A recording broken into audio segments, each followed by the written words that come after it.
पश्चिम Bengal cabinet की आज बैठक होगी। सीएम शुभेंदु अधिकारी की अध्यक्षता में सुबह 11:30 बजे बैठक होगी और बैठक में सरकार कुछ बड़े फैसले भी ले सकती है।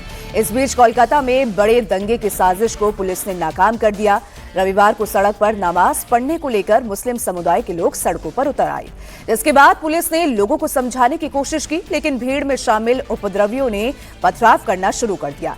इसमें 3 पुलिसकर्मी घायल हो गए, तो वहीं हंगामे और झड़प के बाद अब पूरे इलाके में भारी पुलिस बल तैनात कर दिया गया है।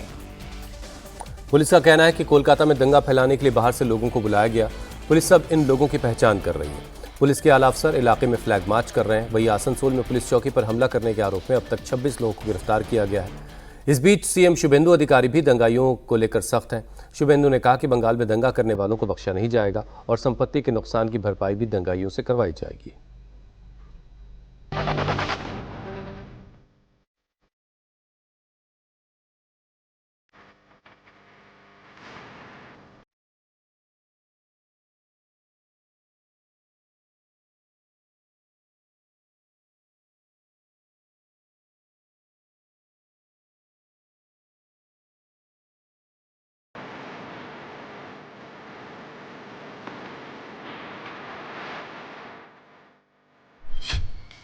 बंगाल में बदली सरकार, सड़कों पर जिहादी गैंग।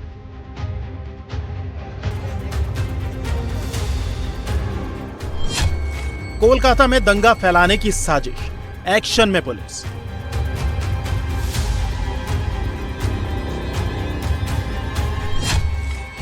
कोलकाता में कहां छिपे जिहादी गैंग।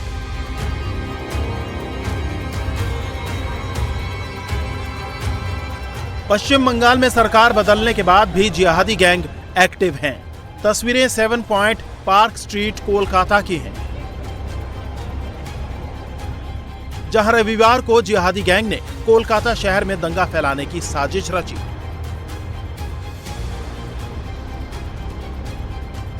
बहाना बनाया गया सड़क पर नमाज पढ़ने पर लगाई गई पाबंदी को, जिसके विरोध में सैकड़ों लोग प्रशासन के खिलाफ सड़कों पर उतर आए और देखते ही देखते ये प्रदर्शन हिंसक हो गया, जिसके बाद उपद्रवियों ने पुलिस पर पथराव कर दिया।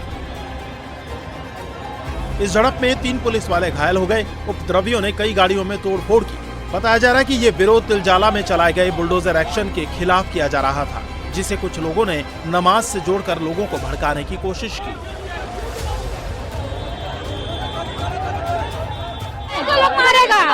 मारी थे मेरा मम्मी को लाठी चार्ज कीजिए, देखिए क्या कीजिए मार के। ऑफिसर लोग मारा है, हाँ पुलिस लोग मारा है, लेडीज लोग पर मारा, मेरा बहन लोग को मार के सर फाड़ दिया, सब हॉस्पिटल पे है। पश्चिम बंगाल में सत्ता बदलने के साथ ही शुभेंदु सरकार पर भेदभाव करने के आरोप लगाए जा रहे हैं। कहा जा रहा है कि नई सरकार में मुसलमानों को टारगेट किया जा रहा है। काला कानून चल रहा है, यहाँ पर लोगों पर जुल्म ढाया जा रहा है। आप लोग प्रोटेस्ट क्यों कर रहे थे? प्रोटेस्ट इसलिए खास कम्युनिटी पर एक्शन लिया जा रहा है, यहाँ पर टारगेट करके एक्शन लिया जा रहा है। पुलिस आई, आप लोगों से बातचीत नहीं करी? पुलिस बातचीत से पहले धमका रहे हैं। यहाँ पर बातचीत करना, हम लोग बातचीत करने के लिए तैयार हैं, लेकिन यहाँ पर काला कानून चल रहा है। कैसा काला कानून? क्या? बिल्कुल, जो चाहे खास कम्युनिटी पर टारगेट किया जा रहा है यहाँ पर लोगों पर। क्यों? मुसलमान इस देश का क्या नागरिक नहीं है? बिल्कुल, यहाँ रेसिडेंस के तहत घुस करके मुसलमानों को पीछे किया जा रहा है, औरतों को ढकेला जा रहा है। 7 पॉइंट पार्क स्ट्रीट कोलकाता में हुए हंगामे और बवाल को लेकर पुलिस का कहना है कि दंगा फैलाने के लिए बाहर से लोगों को बुलाया गया, सोशल मीडिया के जरिए मैसेज सर्कुलेट कराए गए, लोगों को भड़काया गया, भीड़ इकट्ठा की गई। अवैध जमायत हुआ था, जब पुलिस जब हटाने गया था, पुलिस के ऊपर अटैक हुआ था। पुलिस का जो एसओपी है, पुलिस वो एसओपी मुताबिक कार्रवाई किया है। हम लोग देखेंगे जो उसका पीछे कौन है, सबको हम लोग अरेस्ट करेंगे, ठीक है। उसका सबका खिलाफ में हम लोग कड़ा जो लीगल एक्शन है वो होगा। लोकल्स है, कुछ बाहर से भी हम लोग के पास ऐसे इंटेलिजेंस आया हुआ है। We are in the process of verifying all those names. Social media का पोस्ट, उसका बारे में भी हम लोग वेरीफाई करेंगे। हम लोग ऑलरेडी कुछ अरेस्ट किया है, केस तो हुआ ही है, अरेस्ट किया है हम लोग। बाद में की बात बहुत, हम जो बता रहा है ना, बहुत स्ट्रॉन्ग लीगल एक्शन होगा। किसी को हम लोग नहीं छोड़ेंगे। पुलिस अब उपद्रवियों की पहचान में जुटी है। हंगामे के बाद इलाके में भारी पुलिस फोर्स तैनात कर दी गई है। पुलिस के आला अफसर फोर्स के साथ इलाके में फ्लैग मार्च कर रहे हैं। वहीं आसनसोल में 15 मई की रात पुलिस चौकी पर हमला करने और तोड़फोड़ के मामले में पुलिस का एक्शन जारी है। पुलिस ने इस मामले में अब तक 26 लोगों को गिरफ्तार किया है। इनमें से 7 आरोपियों को रिमांड पर लिया गया है और 19 को जेल भेज दिया गया है। लाउडस्पीकर के इस्तेमाल को लेकर हुए विवाद के बाद भड़की हिंसा में शामिल इन आरोपियों की पहचान सीसीटीवी फुटेज के जरिए की गई। 15 मई की रात उग्र भीड़ ने जहांगीर मोहल्ला में पुलिस चौकी को पहले घेर लिया, उसके बाद पथराव किया और जमकर तोड़फोड़ की। इस दौरान कुछ पुलिस वाले भी घायल हुए। हालात को कंट्रोल में करने के लिए पुलिस को लाठीचार्ज करना पड़ा और आंसू गैस के गोले दागने पड़े।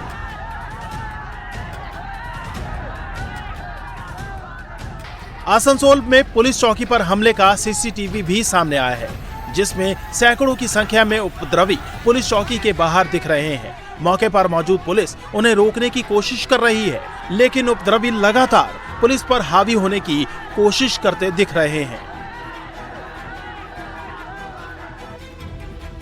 मुख्यमंत्री शुभेंदु अधिकारी ने साफ कर दिया है कि जिसने भी सरकारी संपत्ति को नुकसान पहुंचाया है, उन सभी से वसूली की कार्रवाई होगी और जिसने भी पुलिस पर हमला किया है उसे छोड़ा नहीं जाएगा। एक इंसिडेंट आसनसोल में कल हुआ था। जो लोग फाड़ी को तोड़फोड़ किया है, हमारी कानून है प्रदेश में, एक कानून लागू होगा। तोड़फोड़ करने वाला का खिलाफ तो पुलिस कस्टडी, रिमांड, इंटरोगेशन वो तो होगा ही होगा।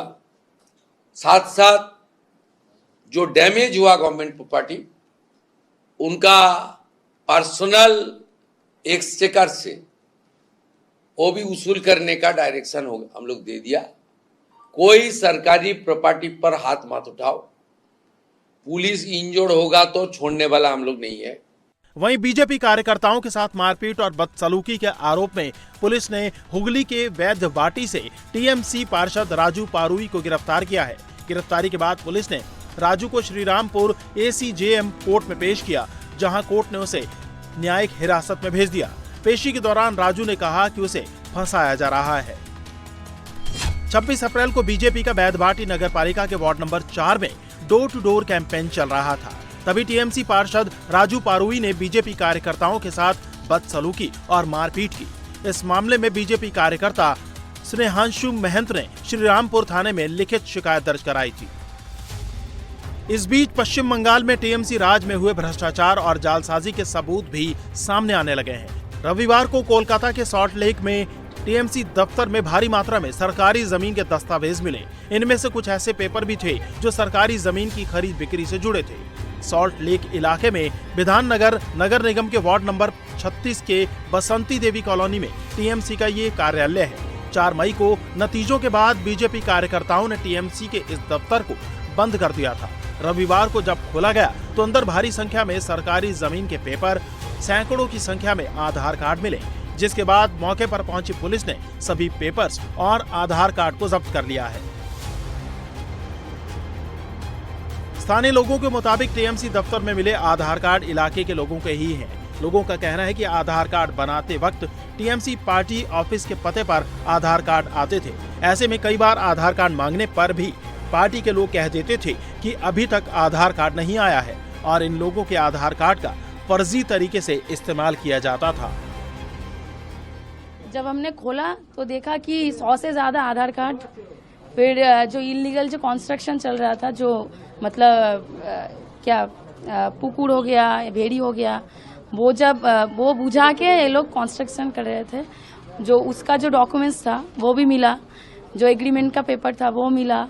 फिर बहुत लोग यहाँ पे आए, वो लोग बोल रहे हैं कि हमारा आई कार्ड मतलब जो वोटर कार्ड वो भी इन लोगों के पास है, लेकिन वो हम लोगों को मिला नहीं। अगर 4 तारीख को हम लोग पार्टी ऑफिस को अगर ना बंद करते, ताला अगर हम ना लगाते, तो मतलब ये लोग वो लोग लेके चले जाते। तो हम लोग आधार कार्ड मिला है, फिर 100 से ज्यादा ही मिला है।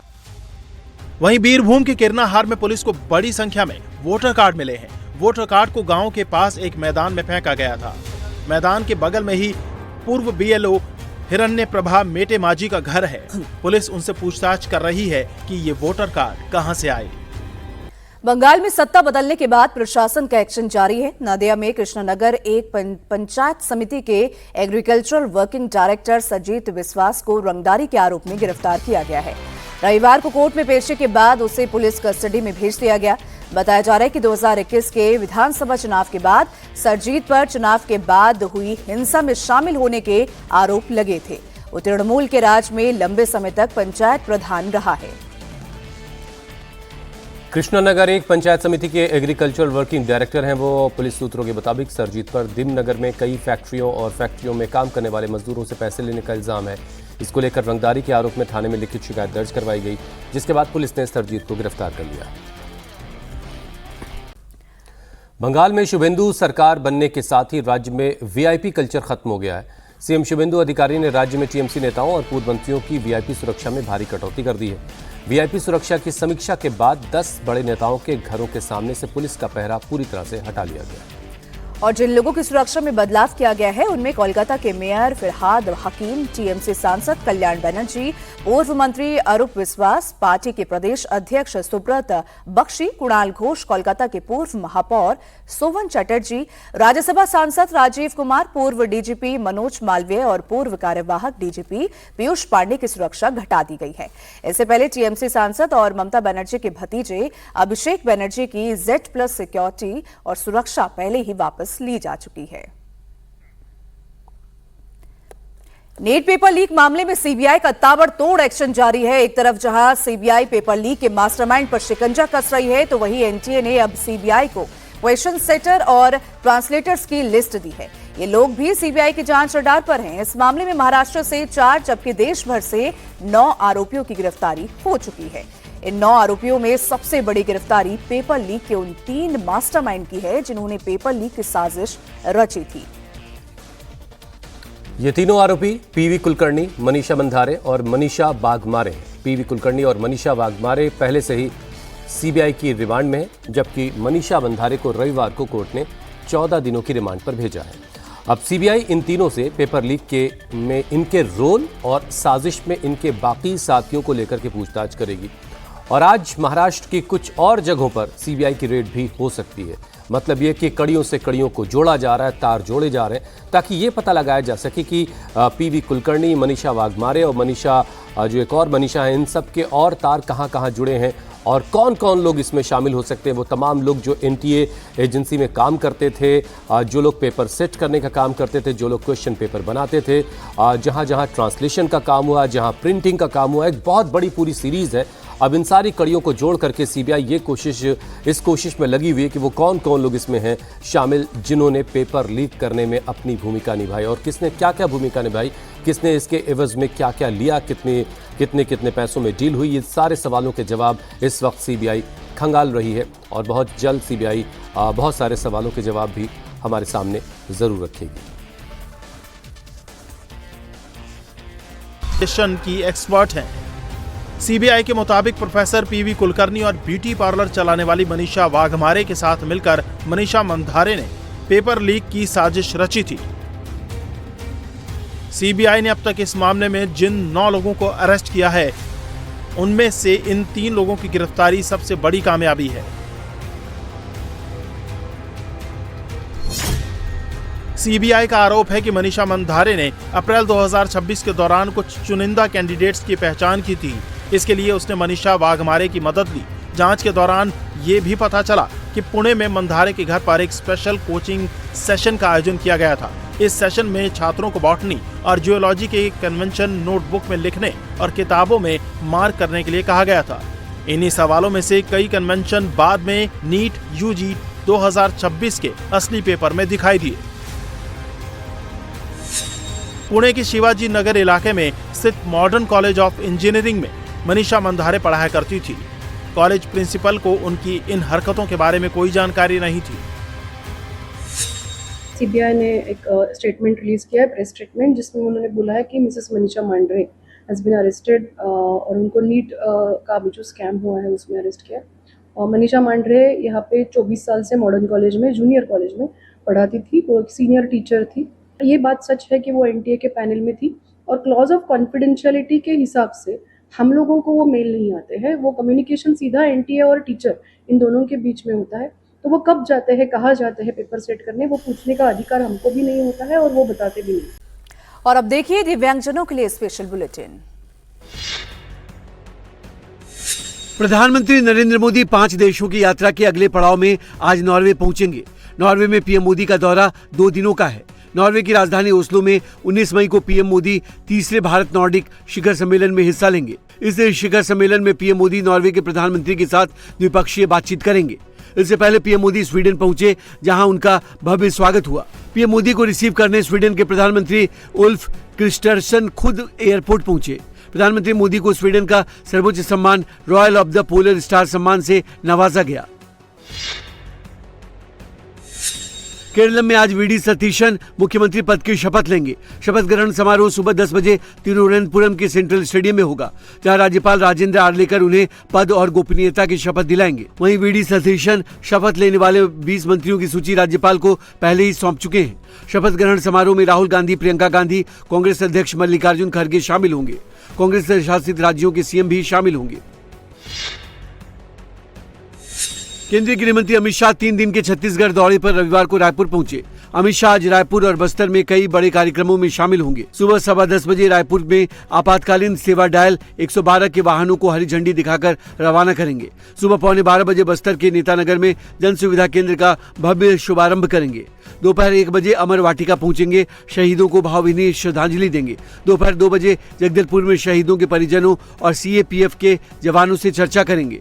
शाम 6 बजे लोक सांस्कृतिक कार्यक्रम में मुख्य अतिथि के रूप में शामिल होंगे। यूपी में मंत्रिमंडल के विस्तार के बाद योगी कैबिनेट की आज पहली बैठक होगी। बताया जा रहा है कि इस बैठक में प्रदेश के विकास, कानून व्यवस्था और जनहित से जुड़ी कई बड़ी योजनाओं के प्रस्तावों को मंजूरी मिल सकती है।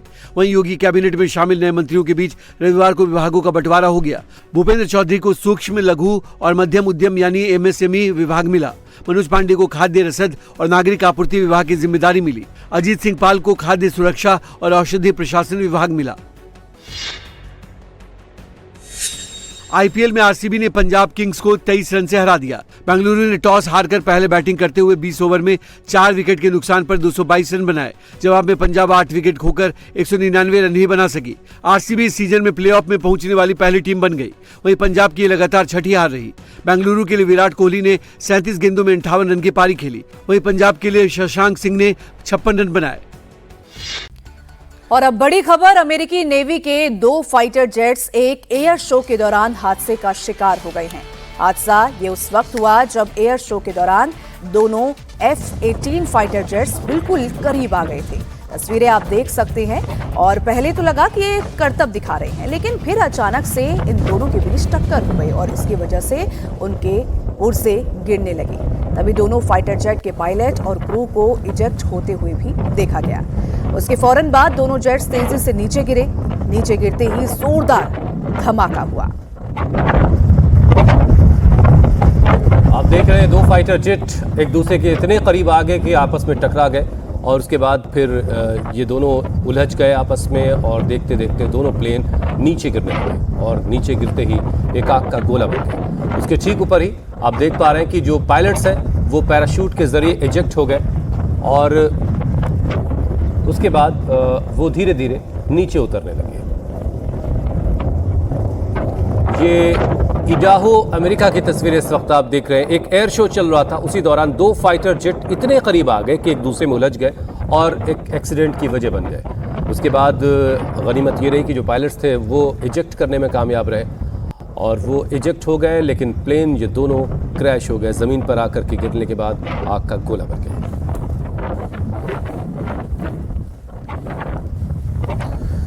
हथियारों की दुनिया में अमेरिका एक बड़ा प्लेयर है और एयर शो के दौरान एक फाइटर जेट का इस तरह से गिरना उसकी साख पर भी एक सवाल खड़े करता है।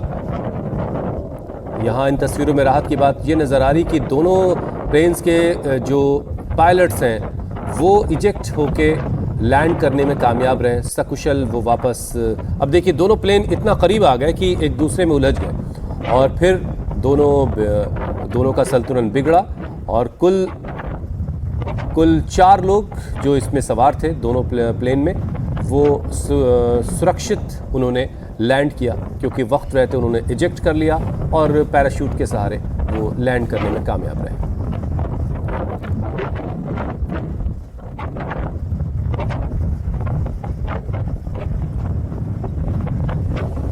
बहुत ही भयावह ये तस्वीरें इस वक्त जो आप देख रहे हैं। 2 फाइटर प्लेन इतने करीब आ गए एयर शो के दौरान। एयर शो चल रहा था, बहुत लोगों को तो ये लग रहा होगा शायद कोई खेल चल रहा है अभी, लेकिन कुछ ही देर में समझ में आया कि नहीं भाई, एक बड़ा हादसा हो गया है। दोनों फाइटर जेट एक दूसरे में उलझ चुके थे और उसके बाद जब पायलट को समझ में आ गया कि हालात खराब हो चुके हैं, तो दोनों प्लेन के जो पायलट्स और को पायलट हैं उन्होंने खुद को इजेक्ट कर लिया और वो पैराशूट के जरिए लैंड करने में कामयाब रहे। लेकिन ये दोनों प्लेन उसके बाद जमीन पर आ गिरे, औंधे मुंह और आग का गोला बन गए।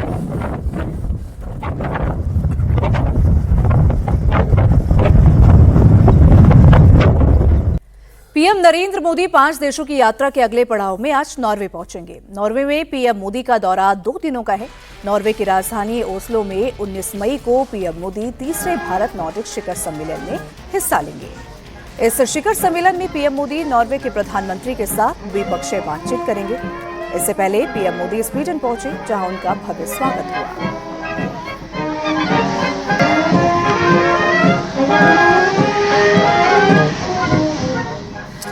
प्रधानमंत्री को गार्ड ऑफ ऑनर दिया गया। उनको रिसीव करने के लिए स्वीडन के प्रधानमंत्री उल्फ क्रिस्टर्न्स खुद एयरपोर्ट पहुंचे। पीएम मोदी को स्वीडन का सर्वोच्च सम्मान royal order of polar star सम्मान से उनको नवाजा गया। नॉर्वे में कारोबारियों के साथ एक कार्यक्रम में बोलते हुए पीएम मोदी ने जहां भारत और यूरोप के बीच फ्री ट्रेड एग्रीमेंट को जल्द से जल्द लागू करने पर जोर दिया, वहीं पहलगाम आतंकी हमले के बाद भारत की कार्रवाई का जिक्र करते हुए पीएम ने आतंकवाद के मामले में साफ किया कि किसी भी टेररिस्ट एक्टिविटी के खिलाफ भारत का एक्शन जारी रहेगा।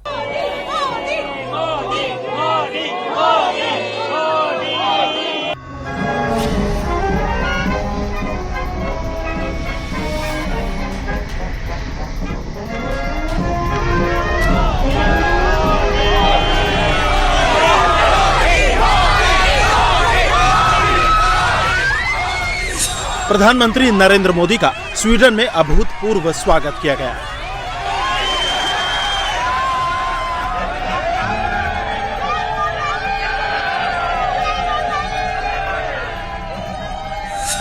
पीएम का प्लेन जैसे ही स्वीडन के एयर स्पेस में पहुंचा, उसी वक्त स्वीडिश एयरफोर्स के ग्रिपेन लड़ाकू विमान उन्हें एस्कॉर्ट करने के लिए पहुंच गए और गुटनबर्ग एयरपोर्ट तक उनका सुरक्षा घेरा बनकर उड़ते रहे। एयरपोर्ट पर स्वीडन के पीएम उल्फ क्रिस्टर्सन ने गर्मजोशी से स्वागत किया।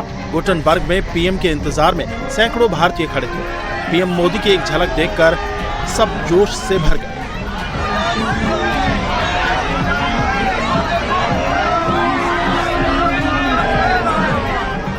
प्रधानमंत्री नरेंद्र मोदी को स्वीडन ने royal order of the polar star commander grand cross सम्मान से नवाजा है। स्वीडन का ये सम्मान सर्वोच्च नागरिक सम्मान माना जाता है। पीएम मोदी ने खास तौर पर इस अवार्ड के लिए शुक्रिया अदा किया और 140 करोड़ भारतीयों का इसे सम्मान बताया। पहले मुझे स्वीडन के royal order of the polar star के सर्वोच्च सम्मान से सम्मानित किया गया। ये सिर्फ मेरा सम्मान नहीं है, यह 140 करोड़ भारतवासियों का सम्मान है। भारत और स्वीडन के बीच व्यापार 8 अरब डॉलर तक पहुंचने वाला है। दोनों देशों के नेताओं के बीच इसे और मजबूत करने पर बात हुई। साथ ही एनर्जी, टेक्नोलॉजी और एआई को लेकर भी दोनों देशों के बीच बात हुई है। पीएम मोदी ने इस मौके पर दुनिया में चल रही टेंशन और आतंकवाद पर भारत का स्टैंड फिर से क्लियर कर दिया। India EU free trade agreement पर सहमति बन चुकी है। जैसे उर्सुला जी ने कहा था, यह वाकई मदर ऑफ ऑल डील्स है। हमारा प्रयास है कि इसे जल्द से जल्द इंप्लीमेंट किया जाए। सिक्योरिटी एंड डिफेंस पार्टनरशिप तथा मोबिलिटी एग्रीमेंट ने भी हमारे सहयोग को नई दिशा दी है। विभिन्न तनावों और समस्याओं के समाधान के लिए भारत ने सदैव डायलॉग और डिप्लोमेसी पर बल दिया है। भारत और स्वीडन सहमत है कि आतंकवाद पूरी मानवता के लिए गंभीर चुनौती है।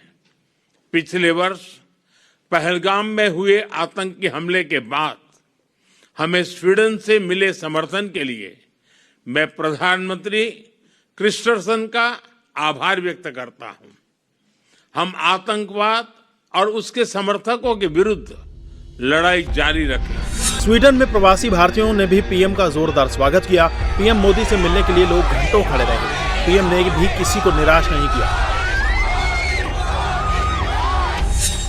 बहुत ही सौभाग्य की बात है कि हम यहाँ पे उपस्थित हैं और सभी में जो उल्लास है, everybody so happy. I mean बहुत ही खुशी का माहौल है and we are really really grateful कि हमको ये मौका मिला उनसे मिलने का। आई मीन हमको मिलने वाला उनसे मिलने का। आई मीन बहुत सालों के बाद आ रहे। लास्ट आई थिंक वो 2018 में आए थे। सो अभी का जो माहौल है, मोदी जी की जो लीडरशिप क्वालिटी, वो हम सबको पता है। So we are so happy that he is coming here पे। हम लोग बहुत उत्साहित है कि मोदी जी आ रहे हैं। हमारे लिए बहुत सौभाग्य की बात है। हमने सोचा नहीं था कि गौतमबर्ग में आ सकते हैं Modi ji. Once in a lifetime opportunity है हमारे लिए। ये ड्रीम कम ट्रू है हमारे लिए। और हमारे सामने देख रहे हैं। ये मोदी जी हमारे लिए भगवान जैसे है कि हमारे बच्चे आज उनको मिलेंगे, उनको देखेंगे। ये हमारे लिए बहुत ही उत्साहित है। हम बयान नहीं कर सकते शब्दों में कि हम कितने उत्साहित और कितने खुश हैं। बहुत ज्यादा खुश हैं।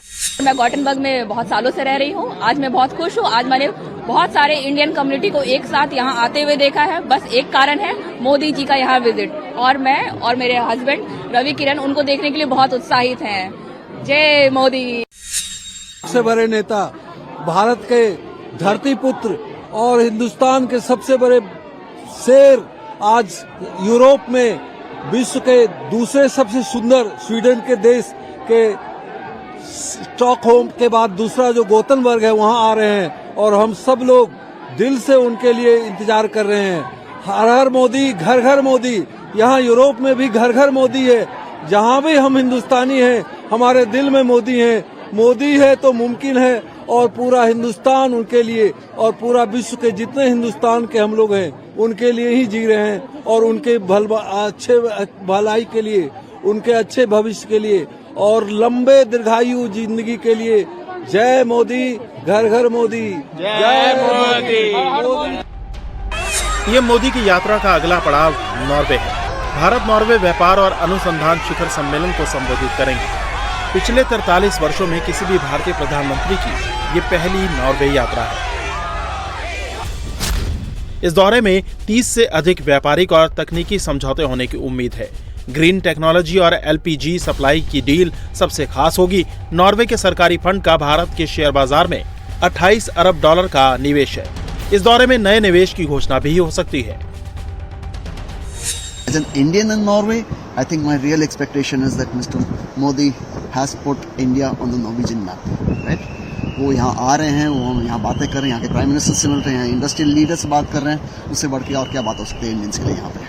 I mean, with the TEPA agreement, we are looking at an investment from the EFTA countries of 100 billion over the next 15 years and creation of 1 million jobs. I mean, that itself is an opportunity in itself, right? उससे बढ़कर अगर ये हम कर सकते हैं 100 billion का investment for next 15 years in creation of 1 million jobs, उससे बढ़कर और क्या अपॉर्चुनिटी है? That is an opportunity in itself and I am sure that will once that kicks off that will lead to further opportunities. So I am very very positive. PM का focus technology है जिससे सैकड़ों रोजगार पैदा हों और देश को विकास की नई रफ्तार मिल सके। पीएम अपने दौरे के आखिरी पड़ाव में इटली जाएंगे। वीडी सतीशन आज केरलम के मुख्यमंत्री के तौर पर शपथ लेंगे। शपथ ग्रहण से पहले वीडी सतीशन ने राज्यपाल से मुलाकात की और उन्हें शपथ लेने वाले मंत्रियों की लिस्ट सौंप दी है। मुस्लिम लीग ने शपथ लेने वाले 5 मंत्रियों के नाम का ऐलान भी कर दिया है। रविवार को वीडी सतीशन लोक भवन के बाद शपथ ग्रहण समारोह स्थल पर पहुंचे और तैयारियों का जायजा भी लिया। शपथ ग्रहण समारोह सुबह 10 बजे तिरुवनंतपुरम के सेंट्रल स्टेडियम में होगा, जहां राज्यपाल राजेंद्र अर्लेकर उन्हें पद और गोपनीयता की शपथ दिलाएंगे। वीडी सतीशन के साथ 20 मंत्री शपथ लेंगे। शपथ ग्रहण समारोह में राहुल गांधी, प्रियंका गांधी और कांग्रेस अध्यक्ष मल्लिकार्जुन खड़गे शामिल होंगे। साथ ही कांग्रेस शासित राज्यों के सीएम भी शपथ समारोह में शामिल होंगे। तो आखिरकार केरलम को नया मुख्यमंत्री मिलने जा रहा है। वीडी सतीशन आज मुख्यमंत्री के तौर पर शपथ लेंगे। 20 विधायक भी उनके साथ मंत्री पद की शपथ लेंगे। एक लंबा इंतजार हो गया, 4 तारीख को नतीजे आए थे और आज 18 तारीख हो चुकी है और बाकी तमाम राज्यों में मुख्यमंत्री शपथ ले चुके हैं और आखिर में केरलम के मुख्यमंत्री के तौर पर आज वीडी सतीशन शपथ लेने जा रहे हैं। उन्होंने अपने मंत्रियों की लिस्ट भी राज्यपाल को सौंप दी है। उत्तर प्रदेश में मंत्रिमंडल विस्तार के बाद आज पहली कैबिनेट बैठक होगी। सीएम योगी की अध्यक्षता में बैठक सुबह 9:45 बजे शुरू होगी। इससे पहले मंत्रिमंडल विस्तार के 8वें दिन नए मंत्रियों में विभागों का बंटवारा कर दिया गया। 8 मंत्रियों को नई जिम्मेदारियां सौंपी गई हैं। भूपेंद्र चौधरी को सूक्ष्म, लघु और मध्यम उद्यम विभाग दिया गया, जबकि मनोज पांडे को खाद्य एवं रसद और नागरिक आपूर्ति विभाग की जिम्मेदारी मिली है। अजीत सिंह पाल को खाद्य सुरक्षा और औषधि प्रशासन विभाग सौंपा गया है, तो वहीं सुमेंद्र तोमर को राज्य मंत्री के रूप में राजनैतिक, पेंशन, सैनिक कल्याण और प्रांतीय रक्षक दल विभाग दिया गया है। कृष्ण पासवान को पशुधन और दुग्ध विकास, कैलाश सिंह राजपूत को ऊर्जा और अतिरिक्त ऊर्जा स्रोत, सुरेंद्र दिलेर को राजस्व और हंसराज विश्वकर्मा को सूक्ष्म, लघु और मध्यम उद्यम विभाग में राज्य मंत्री बनाया गया है। तो यूपी के मंत्रिमंडल विस्तार के बाद आज पहली कैबिनेट की बैठक होने जा रही है। सीएम योगी की अध्यक्षता में यह बैठक होनी है। सुबह 9:45 बजे का वक्त तय हुआ है। इससे पहले मंत्रिमंडल विस्तार में 8वें दिन नए मंत्रियों को उनके डिपार्टमेंट सौंप दिए गए। 8 मंत्रियों को नई जिम्मेदारी मिली है। भूपेंद्र चौधरी को सूक्ष्म, लघु और मध्यम उद्यम विभाग सौंपा गया, जबकि मनोज पांडे को खाद्य और रसद, इसके साथ नागरिक आपूर्ति विभाग की जिम्मेदारी सौंपी गई है। अजीत सिंह को खाद्य सुरक्षा और औषधि प्रशासन का जिम्मा दिया गया। सोमेंद्र तोमर को राज्य मंत्री के रूप में राजनैतिक, पेंशन, सैनिक कल्याण और प्रांतीय रक्षक दल विभाग सौंपा गया है।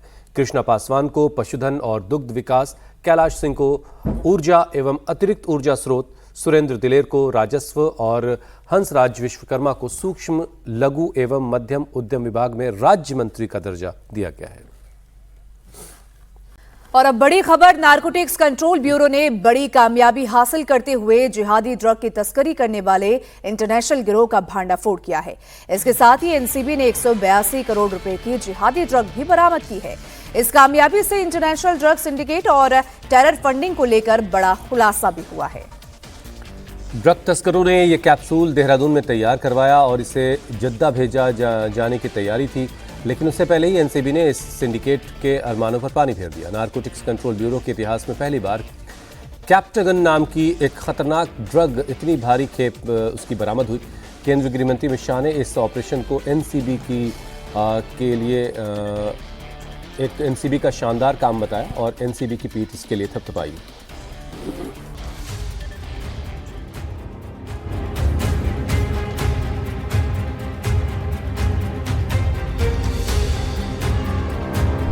एनसीबी का ऑपरेशन रेजपेल, जिहादी ड्रग पर बड़ा एक्शन।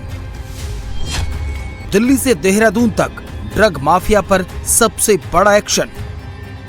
पुलिस की गिरफ्त में खड़े ये दोनों शख्स ऐसी खतरनाक ड्रग का कारोबार कर रहे थे जिसका इस्तेमाल आतंकी करते हैं, और ये तस्वीरें देहरादून में उस फैक्ट्री की हैं जहां ये खतरनाक ड्रग कैप्टागन तैयार की जा रही थी। इसे भारत से मिडिल ईस्ट के देशों में भेजे जाने की पूरी तैयारी की जा चुकी थी, लेकिन एनसीबी की सतर्कता ने इनके मंसूबों पर पानी फेर दिया। एनसीबी ने ऑपरेशन रेपजिल चलाया। पहली गिरफ्तारी दिल्ली से हुई। दिल्ली की स्वतंत्रता सेनानी कॉलोनी में एक घर पर छापा मारा गया। यहाँ से जिहादी ड्रग बरामद की गई। इसी ऑपरेशन के तहत एक सीरियन नागरिक को गिरफ्तार किया गया। इस गिरफ्तारी के साथ ही चौंकाने वाली बातें सामने आने लगी। पहली बार भारत में सीज किया गया है जिहादी ड्रग, वो ड्रग जो आईएसआईएस के आतंकी सीरिया में इस्तेमाल कर रहे थे। अलग अलग जगहों पर इसके ट्रेसेस मिले।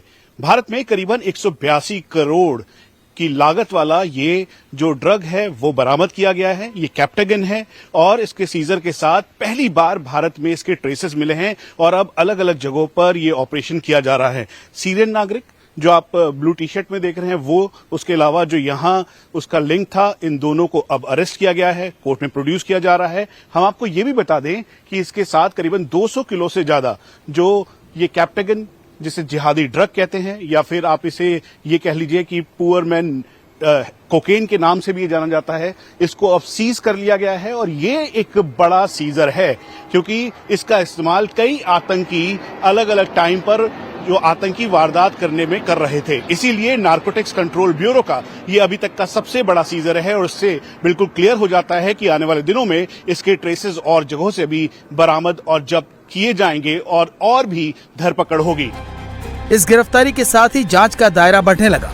पूछताछ में पता लगा कि ड्रग्स देहरादून में तैयार हो रही है। जिस फैक्ट्री को किराए पर लेकर इन्हें तैयार किया जा रहा था, उसका मालिक भी जानता था कि उसकी फैक्ट्री में अवैध काम हो रहा है, इसलिए उसने हर दिन का किराया 50,000 कर दिया। इस बीच तस्कर ड्रग्स तैयार कर चुके थे, लेकिन इससे पहले कि इन्हें भारत से बाहर भेजा जाता, एनसीबी ने इनके मंसूबों पर पानी फेर दिया।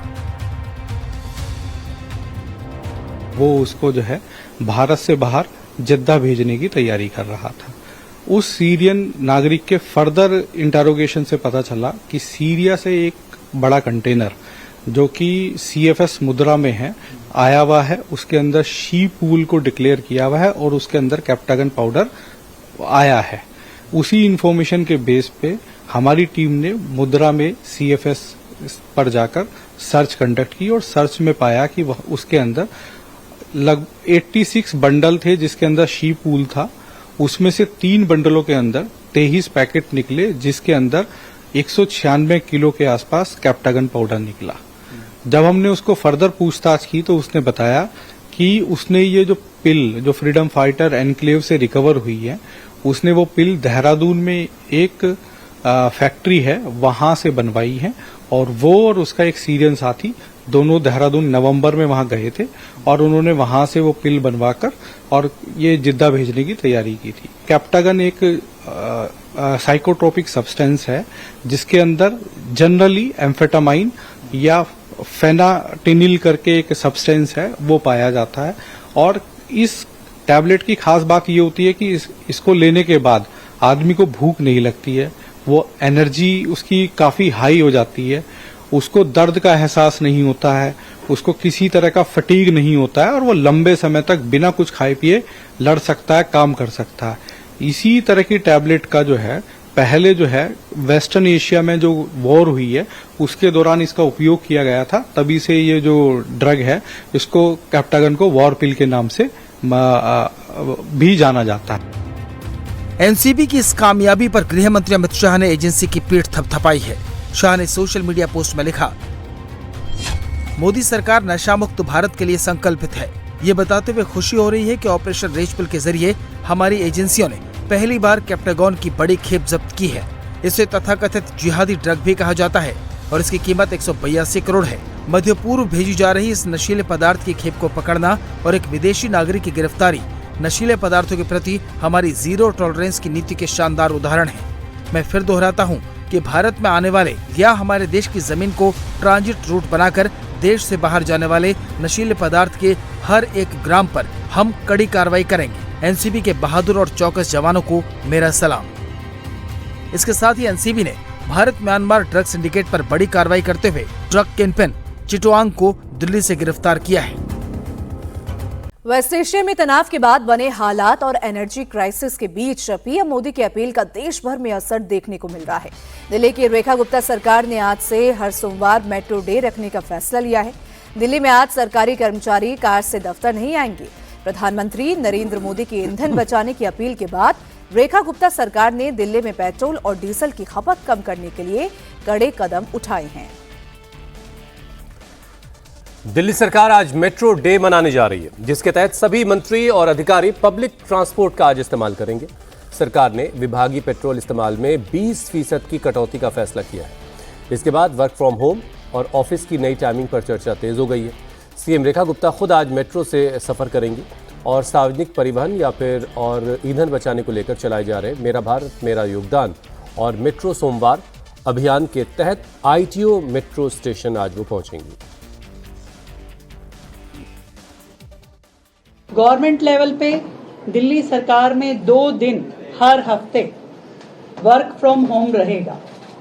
2 दिन हर हफ्ते वर्क फ्रॉम होम रहेगा और इसी तरीके से प्राइवेट सेक्टर्स में भी हर एक कंपनी इंस्टीट्यूशन उनको कहा जाएगा कि वर्क फ्रॉम होम करें 2 दिन के लिए। ये एडवाइजरी होगी। हमने पहले ही मुख्यमंत्री मंत्री जितने भी हमारे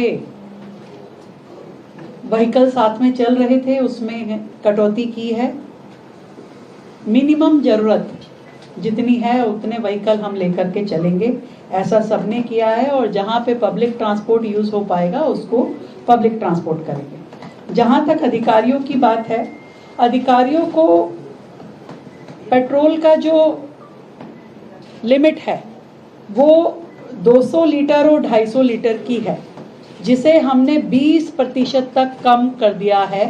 200 लीटर पेट्रोल की जिनकी लिमिट थी उनको 160 लीटर की होगी हर मंथ, और 250 लीटर का जिनका लिमिट है उसको 200 लीटर का हर अधिकारी जिनको ये अलाउंस मिलता है उनके लिए कर दिया है। 20% उनको सरकार अब कम इस हेड में पैसा देगी। हर मंडे को हम मेट्रो मंडे के रूप में काम करेंगे, जिसमें हम सभी मंत्री, हमारे सभी वरिष्ठ अधिकारी और कर्मचारी जहां संभव हो मेट्रो से ऑफिस जाएंगे और वापस आएंगे। दिल्ली पुलिस कमिश्नर ने सरकारी गाड़ियों के इस्तेमाल और ईंधन खपत कम करने को लेकर एक नया मेमोरेंडम जारी किया। मौजूदा अंतर्राष्ट्रीय हालात और प्रधानमंत्री की अपील का हवाला देते हुए सभी यूनिट्स और कार्यालयों को बगैर जरूरी गाड़ियों की आवाजाही कम करने के निर्देश दिए गए हैं और साथ ही गाड़ियों का बेहतर और व्यवस्थित इस्तेमाल करने का भी निर्देश दिया गया है। मेमोरेंडम में पेट्रोल डीजल की खपत में बचत पर विशेष जोर भी दिया गया है। वहीं बिहार में सरकारी विभागों में अब EV चलाने की तैयारी है। इसको लेकर बिहार सरकार ने बड़ा फैसला लिया है। राज्य के सभी सरकारी विभागों में किराए पर चलने वाली डीजल पेट्रोल गाड़ियों को हटाकर इलेक्ट्रिक गाड़ियों का इस्तेमाल किया जाएगा। EV के संचालन के लिए बिहार राज्य पथ परिवहन निगम और बिहार राज्य पर्यटन विभाग निगम को नोडल एजेंसी बनाया जाएगा। दोनों संस्थाएं एग्रीगेटर के रूप में काम करेंगी और वाहन निर्माता कंपनियों के साथ समन्वय स्थापित कर विभागों को जरूरत के हिसाब से इलेक्ट्रिक वाहन उपलब्ध कराएंगी। अब देखिए, इसके लिए पहले चरण में सरकार विभागों के लिए 2 से 3 हजार इलेक्ट्रिक गाड़ियां उपलब्ध करवाने की तैयारी कर रही है और ये एक अच्छा कदम हो सकता है अगर ये सस्टेनेबल रहा और बिहार में ये कदम उठाया जा रहा है कि सारी गाड़ियां रिप्लेस की जाएंगी और उनकी जगह इलेक्ट्रिक गाड़ियों का इस्तेमाल होगा। पूर्व सांसद आनंद मोहन ने बिहार एनडीए की पॉलिटिक्स पर सवाल उठाया है। आनंद मोहन ने कहा कि नीतीश कुमार को जिंदा दफन कर दिया गया है। आनंद मोहन अपने बेटे और जेडीयू एमएलए चेतन आनंद को मंत्री नहीं बनाए जाने को लेकर नाराज हैं। रविवार को सीतामढ़ी के एक प्रोग्राम में वो पहुंचे थे और उन्होंने वहां कहा कि जेडीयू में थैली की राजनीति हो रही है, ऐसे में उनके बेटे को मंत्री बनाना संभव नहीं था। पूर्व सांसद आनंद मोहन की पत्नी लवली आनंद जेडीयू से सांसद है और बेटा चेतन आनंद जेडीयू विधायक है। बावजूद इसके वो पार्टी पर हमलावर हैं। जिंदा दफन कर दिया गया था नीतीश कुमार। मुझे कहने में कोई गुरेज नहीं। क्यों नहीं आवाज उठाते हैं कि नीतीश कुमार पोस्टर से बैनर से क्यों गायब कर दिया गया? जनता दल यू में थैली की राजनीति, मुख्यमंत्री की मजबूरी का, नीतीश कुमार जी की मजबूरी का लाभ लेकर थैली की राजनीति धड़ल्ले से की जाती है। यहाँ भी कुछ नहीं, तू ना बोले बाबू तेरा पैसा बोले रे। जब वो सचेत थे तो किसी का टिकट इसी सीतामढ़ी में वापस लिया। यही सीतामढ़ी गवाह है कि जब वो सचेत थे तो टिकट वापस करना पड़ा। आज कौन लोग हैं जो चेतन आनंद को नवीनगर भेजते हैं और सरफुद्दीन का गला अपने घर में रखकर काट देते हैं? कौन लोग हैं? सरकार बचाए तो सरफुद्दीन, सरकार दूसरी बार बचाया था चेतन आनंद, कहते हैं कि बेटा को नहीं बनाया। बेटा अगर सरकार बचाएगा तो सरकार तुम नहीं चलाओगे, सरकार भी चलाएगा चेतन। अब वो समय आने वाला है, एरिया रगड़ कर देना पड़ेगा। कौन है वो? एक नहीं मां सही ऐसे तत्वों को जवाब मिलेगा, है ना। और इन लोगों ने जेडीयू का बोरिया बिस्तर दे समेटा है, भ्रम में नहीं रहे, पूरे एनडीए को डुबा दिया है। बिल्कुल हुआ है, पैसे का खेल होता है, करोड़ों हो रहा है, एक सवाल करोड़ों में। ये सरफुद्दीन साहब बोले थे तभी आप क्यों नहीं पकड़े?